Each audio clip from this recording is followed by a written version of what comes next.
Te damos la bienvenida a Dos Corazones Viajeros.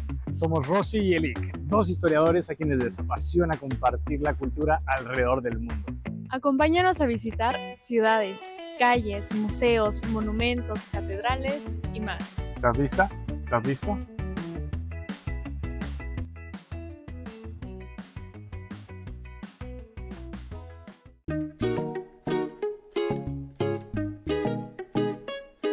Nos encontramos en el campus central de la Ciudad Universitaria de la UNAM, la Universidad Nacional Autónoma de México, Patrimonio de la Humanidad. Estamos muy emocionados de grabar este video para ustedes porque fue aquí, en esta universidad, en la que Elik y yo estudiamos la licenciatura en Historia en la Facultad de Filosofía y Letras. Y enseñarles este lugar, así como la Biblioteca Central y Rectoría, nos causa de verdad mucha emoción. En este video hablaremos acerca de la historia de este campus, de la Ciudad Universitaria, y también de este espacio como un proyecto educativo y también artístico. Quédate con nosotros, esto es Dos Corazones Viajeros, comenzamos.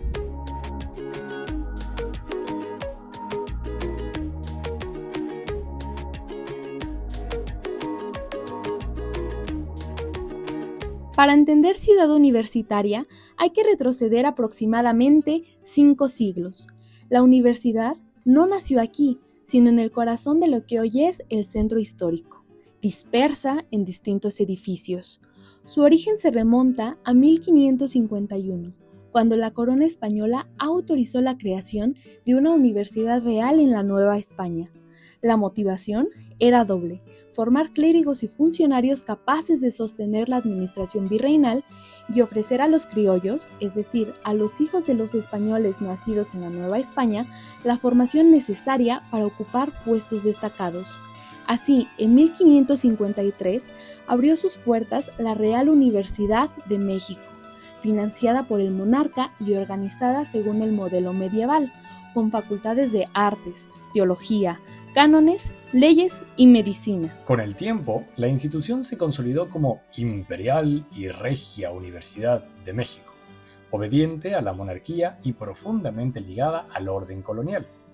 Durante el siglo XVII, la Iglesia obtuvo una presencia dominante en su estructura interna, pues muchos de los cargos administrativos y docentes quedaron en manos de clérigos. Esto fue respaldado por la propia corona, la cual vio en ello una forma de asegurar la estabilidad política. La universidad se convirtió así en un pilar ideológico del régimen virreinal.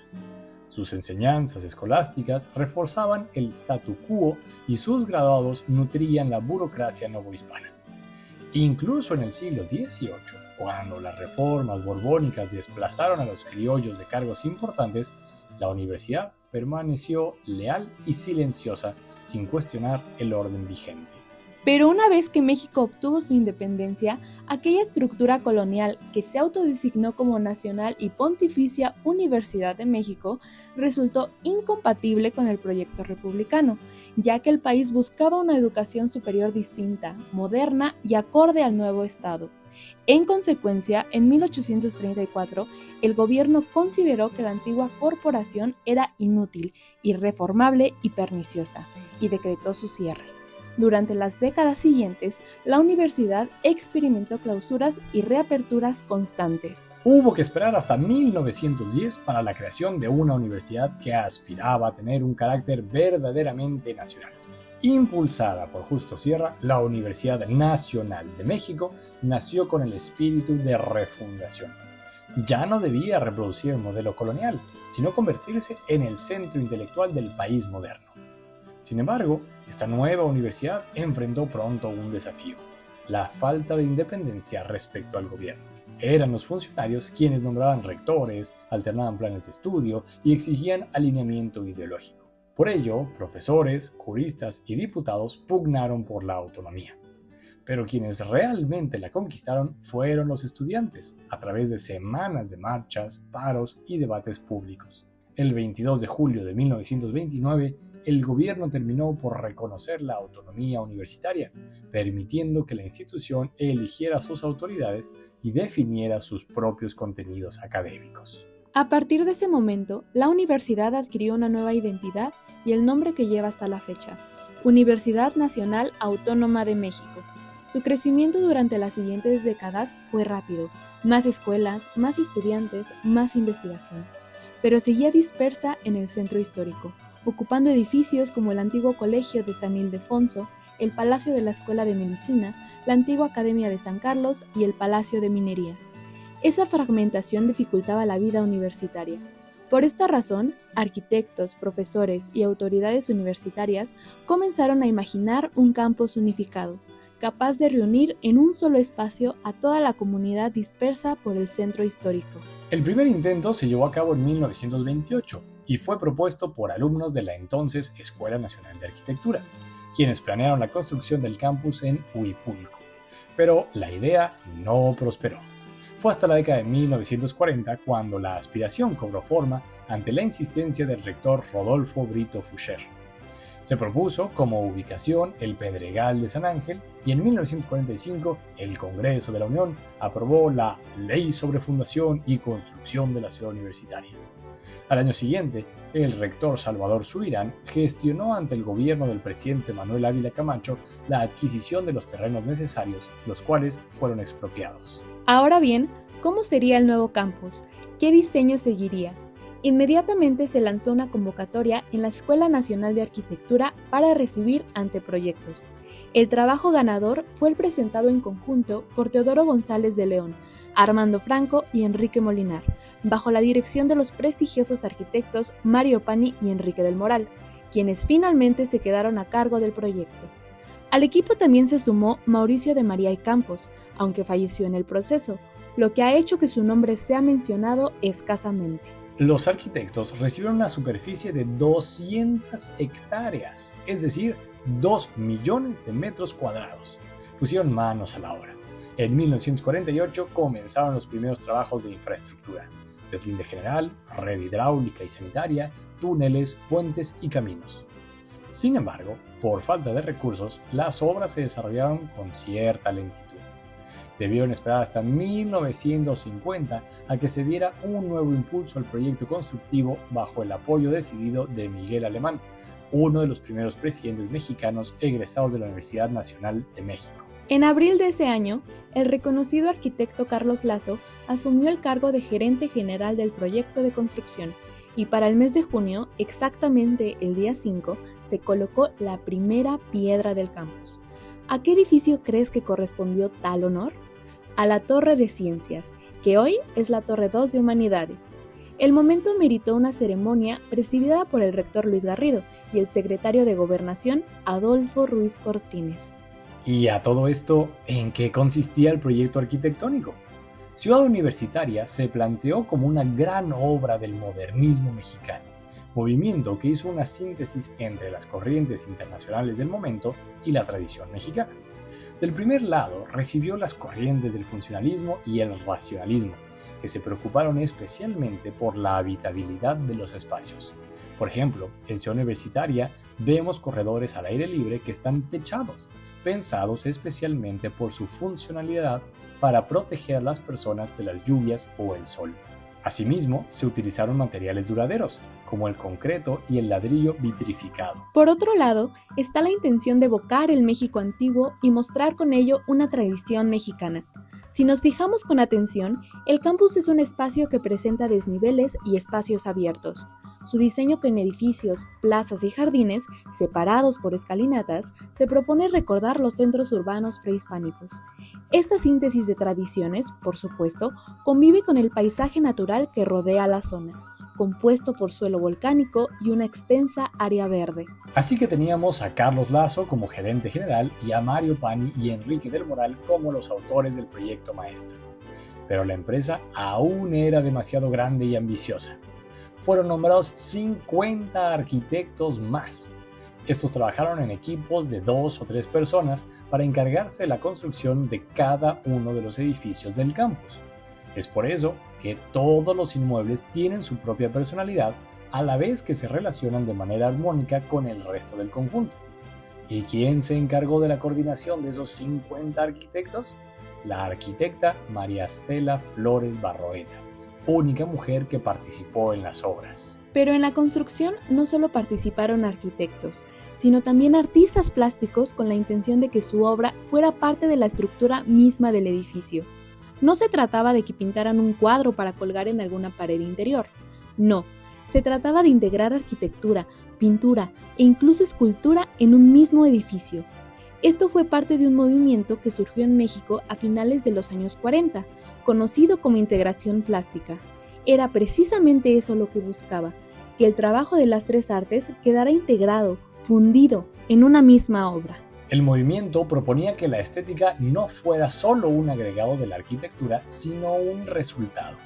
El mejor ejemplo de esto es la Biblioteca Central, probablemente el edificio más emblemático de toda ciudad universitaria y uno de los más famosos de todo México. Esta construcción no se entiende sin sus murales. La obra está constituida al mismo grado por arquitectura y por artes plásticas. ¿Sabías que no está pintada? La historia de este lugar es tan extraordinaria que hicimos un video exclusivo de ella que encontrarás aquí en nuestro canal. Otra de las construcciones más emblemáticas de CEU es la Torre de Rectoría. Diseñada por Mario Pani, Enrique del Moral y Salvador Ortega, es el centro neurálgico donde se toman las decisiones de la máxima casa de estudios del país. A diferencia de casi todos los edificios del campus central, este se extiende no hacia los lados, sino hacia arriba. Con una vista panorámica, el rector observa, orienta y conduce el proyecto universitario. Pero si algo convierte a Rectoría en un verdadero símbolo, son sus murales, creados por David Alfaro Siqueiros como parte integral del edificio y no como añadidos posteriores. En la fachada sur, el pueblo a la universidad al pueblo, utiliza diagonales dinámicas para expresar el acceso del pueblo al conocimiento y la responsabilidad social de la institución. En la fachada oriente, el mural Nuevo Símbolo Universitario muestra al águila mexicana y al cóndor andino, una pareja que evoca la aspiración de fraternidad e integración entre los pueblos latinoamericanos. Sobre ellos aparece un sol radiante, emblema de la luz, la verdad y el conocimiento, principios que la universidad está llamada a preservar y difundir. Y en la fachada norte, el derecho a la cultura proclama la educación como un derecho universal, presentando a la universidad como un espacio abierto y luminoso. En este mural, Siqueiros colocó el año de 4 eventos históricos de México, motivo por el cual el mural también lleva el nombre de las fechas en la historia de México. 1520 por la llegada de los conquistadores españoles, 1810 por la independencia, 1857 por el proyecto liberal y 1910 por la Revolución Mexicana. La última fecha dice 1900 y representa los últimos 2 dígitos con signos de interrogación, como preguntándose cuándo ocurriría el siguiente cambio destacado en el país. El pabellón de rayos cósmicos, conocido también como La Muela, es una pequeña pieza maestra que condensa la audacia técnica y la ambición científico-arquitectónica de Ciudad Universitaria. Proyectado y construido por Jorge González Reina y con el cascarón estructural diseñado por Félix Candela, el pabellón se concibió como laboratorio para la medición de rayos cósmicos y neutrones, y formó parte del conjunto experimental que vinculó la arquitectura moderna con la investigación en física de la UNAM. Con el paso del tiempo, este espacio dejó de ser utilizado para fines científicos y en 1975 pasó a manos de la Facultad de Odontología. Hoy, además de conservar su valor arquitectónico, es un testigo de las múltiples vidas del campus. Ha servido como sede de exámenes, centro de ajedrez, ludoteca y espacio de esparcimiento estudiantil. Esto ilustra un rasgo central de CEU, la coexistencia entre arquitectura de vanguardia y usos sociales cambiantes. ¿Hace calor? Mucho calor.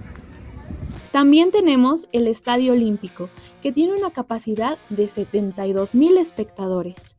Casa de los Pumas, en su fachada presenta un mural en altorrelieve de Diego Rivera que quedó inconcluso. Esta obra lleva por título La Universidad, la Familia y el Deporte en México y debía rodear el estadio entero, pero su desarrollo quedó interrumpido. Por supuesto, también tenemos las facultades del campus central: Filosofía y Letras, Derecho, Economía, Odontología, Medicina, Química, Ingeniería y Arquitectura. Al centro del circuito que conforman estos edificios se extiende un amplio espacio verde por el que todo alumno de CEU ha caminado al menos una vez en su vida: las islas. No podemos dejar de mencionar el antiguo auditorio de la Facultad de Ciencias, que hoy es el Auditorio Alfonso Caso. Este edificio tiene sobre uno de sus muros mi mural favorito, La conquista de la energía de José Chávez Morado. Tan importante es para nosotros que también hicimos un video entero al respecto que puedes ver tan pronto como termines este. Los trabajos avanzaron y así llegó el 20 de noviembre de 1952, fecha conocida como el Día de la Dedicación. La realidad es que Ciudad Universitaria no había sido terminada aún, pero el sexenio de Miguel Alemán llegaría a su fin unos días después. Así que se hizo una ceremonia de dedicación. La doctora Louise Noël Gras, del Instituto de Investigaciones Estéticas de la UNAM, plantea que el término fue utilizado de manera simbólica, en reconocimiento a la autonomía de la universidad, ganada tan poco tiempo atrás. El presidente no la inauguraba formalmente, sino que se la dedicaba a la comunidad universitaria. La ocupación real del campus llegó más de un año después, el 22 de marzo de 1954, cuando las clases iniciaron formalmente en las facultades de Derecho, Medicina y Ciencias. Paradójicamente, ya para entonces la propia ciudad universitaria había sido rebasada. El proyecto original concebía que el campus albergara a un máximo de 25.000 alumnos, pero el crecimiento demográfico y el crecimiento de la población escolar provocaron que en esos mismos años la matrícula de la universidad en su conjunto rebasara los 30.000 alumnos. Eso llevó a la necesidad de expandir el campus.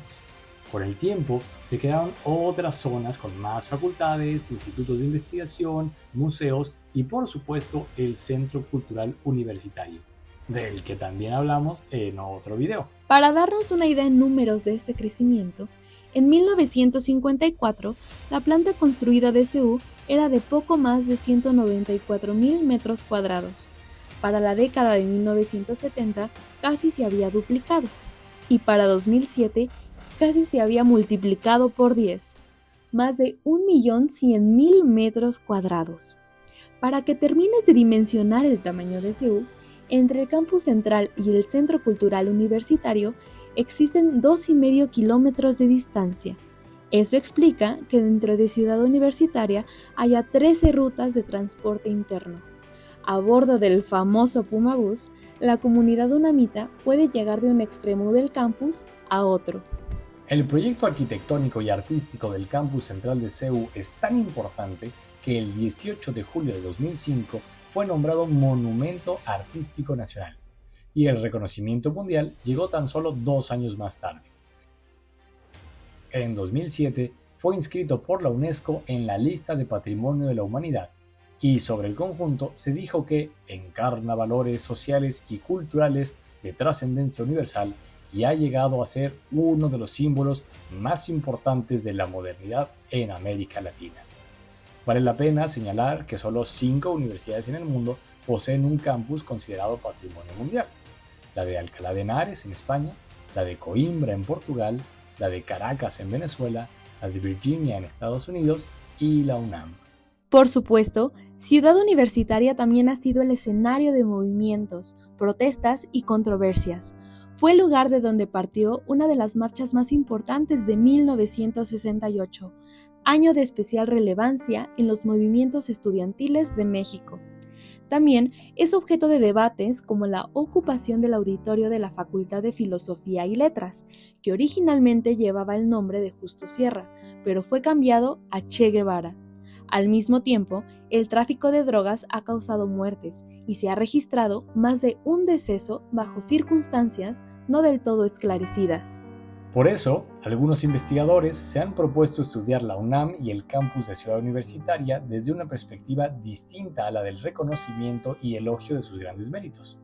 Así, por ejemplo, Javier Rojas Mendoza, académico del Instituto de Investigaciones sobre la Universidad y la Educación, publicó el libro Los conflictos en la UNAM en el siglo XX, en el que se propone estudiar la universidad desde sus episodios más críticos. CEU ha adquirido también el carácter de un parque urbano dentro de la Ciudad de México. Especialmente durante los fines de semana, es común ver a muchas personas jugando fútbol en las islas, entrenando ciclismo alrededor del centro cultural o paseando a sus mascotas en cualquiera de sus espacios. Todo ello nos lleva a la siguiente reflexión. Ciudad Universitaria no es solo un patrimonio para ser contemplado, sino también un espacio que se habita día a día. Esto nos permite entender la relevancia de CEU en el siglo XXI. Por eso, debes visitar el campus si viajas a la Ciudad de México o revisitarlo si ya has estado ahí e incluso si estudiaste ahí. Pero ahora, claro, con otros ojos. Y para eso tienes nuestro video de recomendaciones prácticas para visitar CEU. Esperamos que hayas disfrutado este recorrido histórico. Queremos leerte en los comentarios. Si ya conocías CEU, cuéntanos qué significa para ti, cuáles son tus lugares favoritos, cuántas personas de tu familia estuvieron ahí, qué piensas sobre sus controversias. Si no la conocías, dinos qué te parece este gran proyecto educativo y artístico. Y ya sea que la conocieras o no, dinos de qué otros sitios de CEU, de México y del mundo entero te gustaría que habláramos. Si todavía no te suscribes a nuestro canal, hazlo ahora para mantenerte al día de todos nuestros videos y para que nosotros sigamos creando estos contenidos para ti. Además, sigue ya a estos dos corazones viajeros en todas sus redes sociales.